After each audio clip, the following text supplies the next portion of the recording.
れも悪くない、怒ってないって言して織姫とベイビー、飛行したバイビーしてまた銀河で待ち合わせようよ。ジャミング二人のように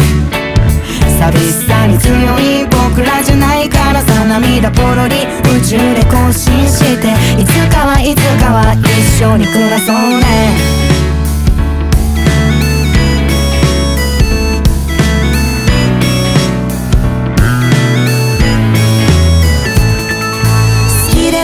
会ってくださいの言葉をずっと絞っています。